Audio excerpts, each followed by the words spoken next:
ॐ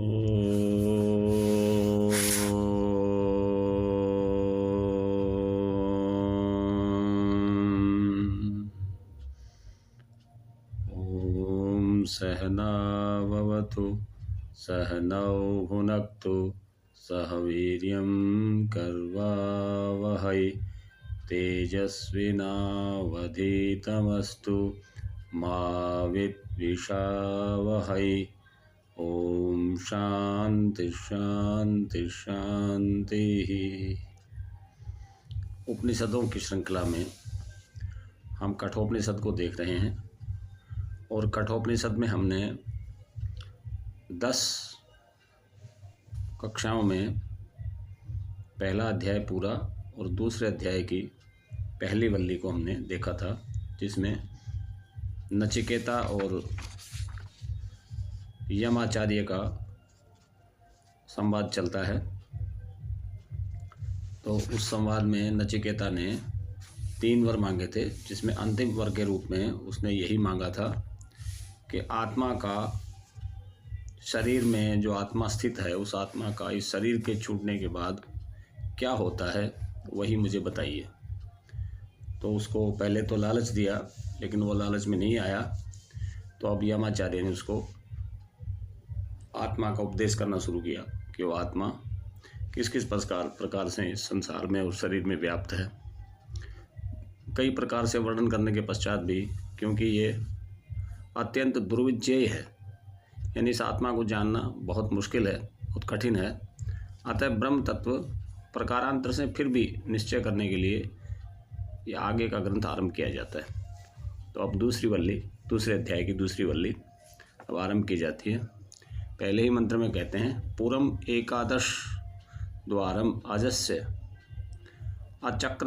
अवक्रचेतसः अनुष्ठाय न शोचति विमुक्तस्य विमुच्यते एतत् वै तत्। अर्थात उस नित्य विज्ञान स्वरूप,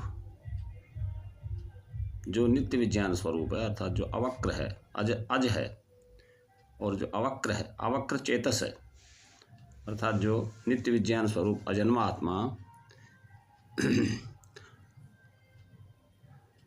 अनुष्ठाय न शोचति विमुक्तस्य विमुच्यते। ये 11 दरवाज़ों वाला जो है, पूरम एकादश द्वारम, 11 द्वारों वाला, और उस आत्मा का ध्यान करने पर मनुष्य शोक नहीं करता और वह शरीर के रहते हुए ही कर्म बंधन से मुक्त हो जाता है।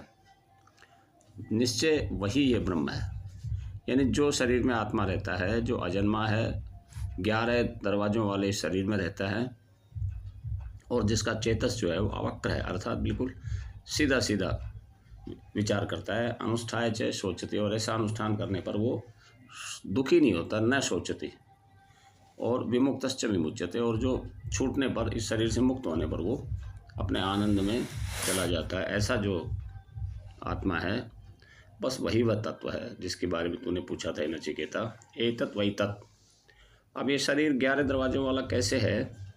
क्योंकि इस शरीर में 7 तो मुख्य दरवाजे हैं, 2 आँख, 2 नाक, 2 कान, 1 मुख, 7, और 3 दरवाजे नीचे की तरफ है, एक नाभि जो बंद है, और एक शिश्न और एक गुदा, यानी मलमूत्र के जो द्वार हैं और नाभि है। ये हो गए 7 और 3 10, और एक जो है हमारा सहस्त्रार, दोनों सर के कपाल जहाँ मिलते हैं, जिसमें से मुक्त आत्मा बाहर निकलता है, या जहाँ पर हमारी कुंडलिनी शक्ति को उठाकर वहाँ जो पहुँचा देता है, वो एक प्रकार से मुक्ति की तरफ बढ़ता जाता है। तो इस प्रकार से वर्णन करके ये कह रहे हैं कि इसमें जो रहता है वही ये आत्मा है जिसकी तू बात कर रहा है। और कह रहे हैं अगले मंत्र में, परंतु वह आत्मा तो केवल एक ही शरीर रूप पूर्व में रहने वाला नहीं है, बल्कि सभी पूर्वों में रहता है, अर्थात जितने भी संसार में शरीर हैं, और उनमें किस प्रकार से रहता है? तो कहते हैं, हंसः शुचिषत् वसुर अंतरिक्षत होता वेदिशत तिथिर दुरोणसत नृषत वर्षत ऋत्सत वयोमसत अब्जा गोसा ऋतजा अद्रिजा ऋतम बृहत। तो इस प्रकार से कहते हैं कि वह गमन करने वाला हंस जो है वो जो हंस जो शब्द बना है वो गमन क्रिया के कारण गति करता है। और कैसे गति करता है? शुचिशत, आकाश में चलने वाला सूर्य, सूर्य वही है, वसु वही है, वसुर वसु अंतरिक्षत, अंतरिक्ष में विचरने वाला सर्वव्यापक वायु वही है। और वेदिशत, वो पृथ्वी में भी वही स्थित होता है। और अतिथिर, और वो अतिथि की तरह रहता है कलश में। और सोम, कलश में वो सोम है। वेदिशत, अतिथिशत, दुरोणसत, दुरोणसत, इस प्रकार वह मनुष्यों में गमन करने वाला, देवताओं में जाने वाला, सत्य या यज्ञ में गमन करने वाला, आकाश में जाने वाला, ये सारे जो नृशत, वर्षत, व्योमसत, अब्जा, गोजा आदि उनका इनका अर्थ खोल रहे हैं कि वो मनुष्यों में गमन करने वाला नृशत, देवताओं में गमन करने वाला नृशत, वर्षत, वर्षत माने देवताओं में गमन करने वाला, और ऋतसत, सत्य या यज्ञ में गमन करने वाला, और व्योमसत, आकाश में गमन करने वाला, गोजा अर्थात जल, ऋतजा, ऋतजा, गोजा यानी जो जल, पृथ्वी, यज्ञ और पर्वतों में उत्पन्न होने वाला, अद्रिजा, अद्रिजा माने पर्वतों में, ऋतजा, ऋतम बृहत, और वह इन सब में उत्पन्न होने वाला वह सत्य स्वरूप और महान है। यानी जितनी ये चीज़ें गिनाई इन सब में वो वही रहता है, वही विचरण करता रहता है, इसलिए उसको हंस कहा है। तो कह रहे हैं कि वह गमन करने वाला हंस है। शुचिसत, आकाश में सूर्य रूप से चलता है इसलिए शुचिसत है। सबको व्याप्त करता है इसलिए वसु है। वायु रूप से आकाश में चलता है इसलिए अंतरिक्षत है। अग्नि है इसलिए होता है। इस श्रुति के अनुसार होता अग्नि को कहते हैं। जैसे पृथ्वी में गमन करता है वेदिसत है, जैसा कि वेदी अर्थात पृथ्वी, वेदी कहते हैं यज्ञ करने के स्थान को, तो ये पृथ्वी ही यज्ञ करने का स्थान है। तो इस प्रकार से अतिथि वो सोम होकर दुरोण कलश में स्थित होता है, यानी जो यज्ञ आदि करते हैं उनमें जो कलश में जो सोम रहता है वो भी वही है, तो दुरोण सत है। अथवा ब्राह्मण अतिथि रूप से दुरोण घरों में रहता है इसलिए वह अतिथि और दुरोण सत है। वह मनुष्यों में जाता है इसलिए नृशत है। वह देवताओं में जाता है इसलिए वर्षत है। ऋतसत है अर्थात ऋत और सत्य अर्थात यज्ञ को कहते हैं, इसमें गमन करता है इसलिए वो ऋतसत है। व्योमसत है, आकाश में चलता है इसलिए व्योमसत है। अप जल में शंख, सीपी और मकर आदि रूपों से उत्पन्न होता है इसलिए वो अब्जा है। आप कहते हैं जल को, अब्जा जल में उत्पन्न होने वाला।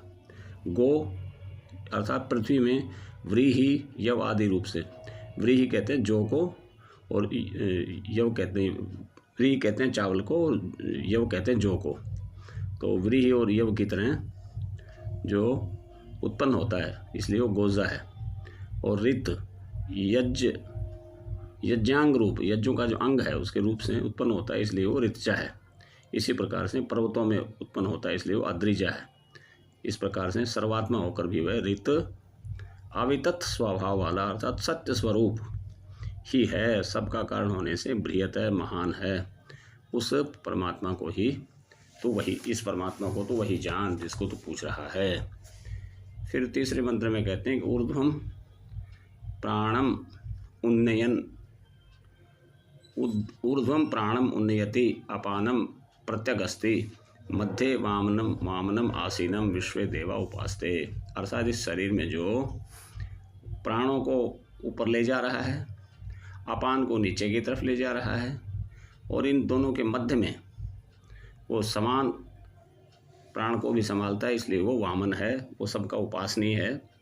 वामन का अर्थ होता है सबका उपासनीय, सबका भजनीय, सबका स्तुति करने योग्य। वो वामनीय है, वो वामन है, वो वहाँ पर आसीन है। अर्थात इन सब प्राण आदि का जो नियंत्रण करता है वो भी वही परमात्मा है। विश्व देवा उपासते, और सारे संसार के जो देव हैं वो इसी की उपासना करते हैं।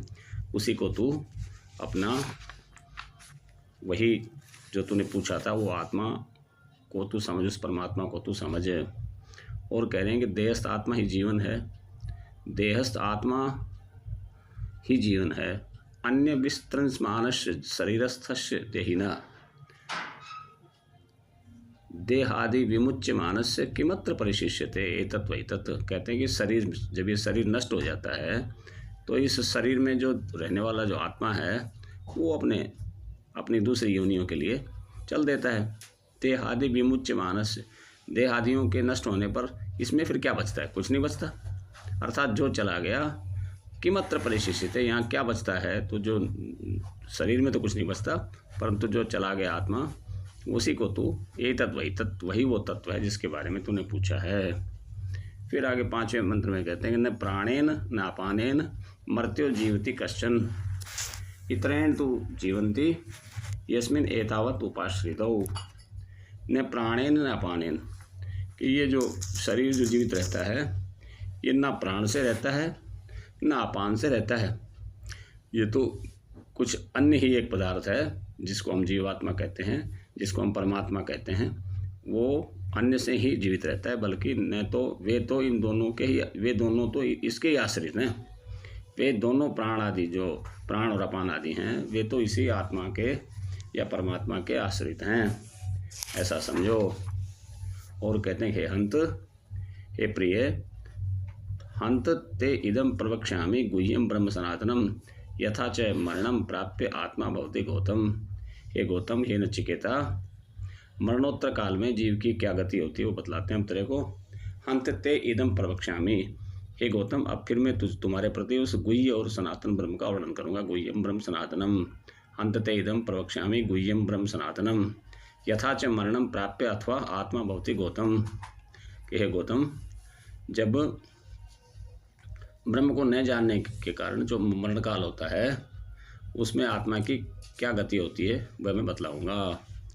फिर 7वें मंत्र में बता रहे हैं योनिम अन्य प्रपद्यन्ते शरीरत्वाय देहिनः स्थाणुम अन्य अनुसंयन्ते यथाक्रम यथाश्रुतम। अब आत्मा की गति बता रहे हैं कि ये जो शरीर में जो आत्मा रहता है ये जब तक अज्ञान में रहता है तो इसकी क्या गति होती है। अर्थात ये पूर्ण परमात्मा को जब तक नहीं जानता तब तक इसकी क्या गति होती है। तो कह रहे हैं अपने कर्म और ज्ञान के अनुसार यथाश्रुतम यथा कर्म, अपने अपने श्रुत माने ज्ञान और कर्म माने कर्म, अपने ज्ञान और कर्म के अनुसार कितने ही देहधारी तो शरीर धारण करने के लिए किसी अन्य योनि को प्राप्त हो जाते हैं और कितने ही स्थावर भाव को प्राप्त, यानी कि पेड़ पौधे आदि के भाव को प्राप्त हो जाते हैं। योनिम अन्य प्रपद्यन्ते शरीरत्वाय देहिन, इस शरीर को छोड़कर जो देही है, देही मानी जो ये आत्मा है, ये अन्य योनियों की तरफ चल देता है और कुछ जो है वो पेड़ पौधों की योनियों में चले जाते हैं। अर्थात कुछ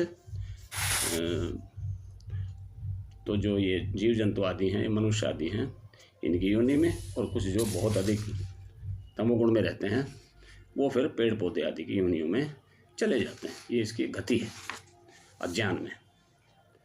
और कह रहे हैं कि गुह्य ब्रह्म उपदेश क्या है, तो इसके विषय में कह रहे हैं पहले तो ये प्रतिज्ञा की है कि मैं तुझे गुह्य ब्रह्म बतलाऊंगा, उसे ही अब बतलाते हैं।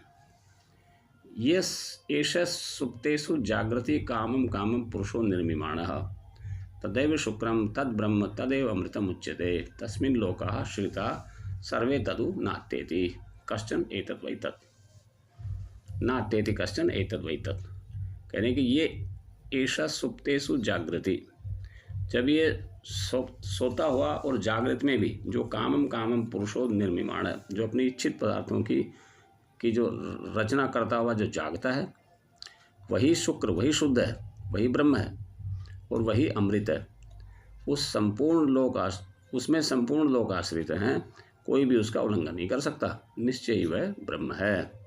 कह रहे हैं कि जो सोते हुए और जागते हुए एक एक इच्छा को लेकर एक एक इच्छा की पूर्ति करता रहता है। जागृत में तो कुछ और प्रकार से करता है, स्वप्न में थोड़े दूसरे प्रकार से करता है।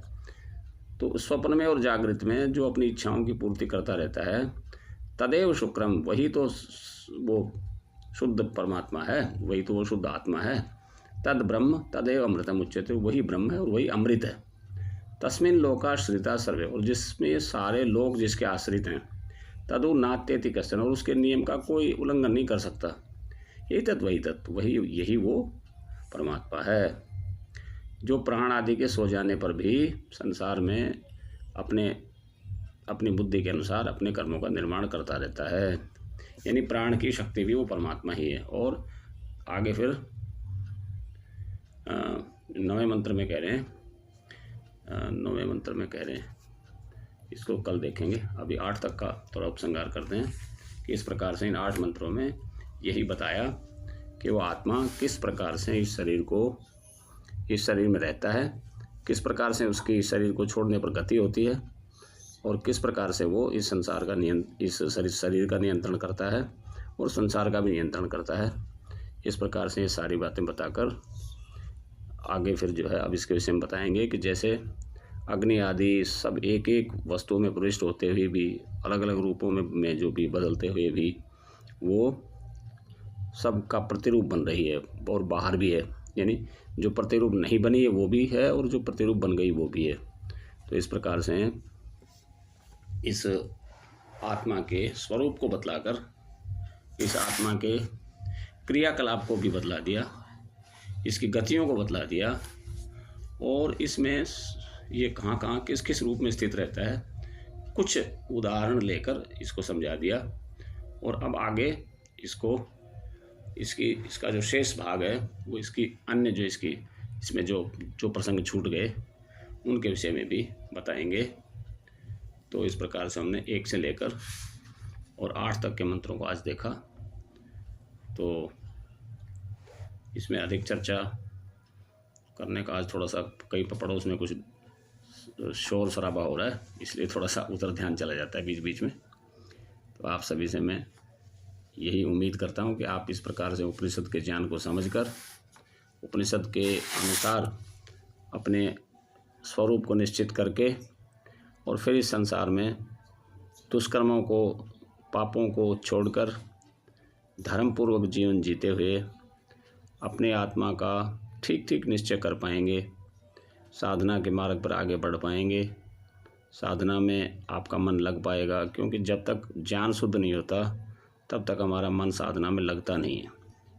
और जब ज्ञान शुद्ध जितना जितना होता जाएगा उतना उतना हम उस आत्मा के बारे में विचार करते हुए ध्यान में बैठेंगे, और जब ध्यान में हमारी शंकाओं का समाधान होगा और फिर सच्चरित्र इस जीवन को शुद्ध पावन रूप में जीते हुए इन विषयों के परम ज्ञान रूपी उपनिषदों को और इनके मूल रहस्य को जानकर हम जो है अपने जीवन को सद्गति की तरफ ले जाएंगे।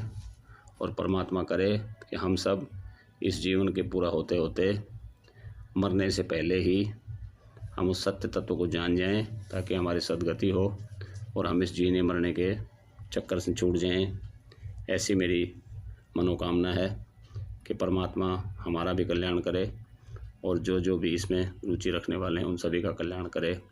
हे प्रभु, सबका कल्याण हो। सर्वे भवन्तु सुखिनः, सर्वे सन्तु निरामयः, सर्वे भद्राणि पश्यन्तु, मा गृधे कस्यचित् विघ्नम्। ओम शांति शांति शांति।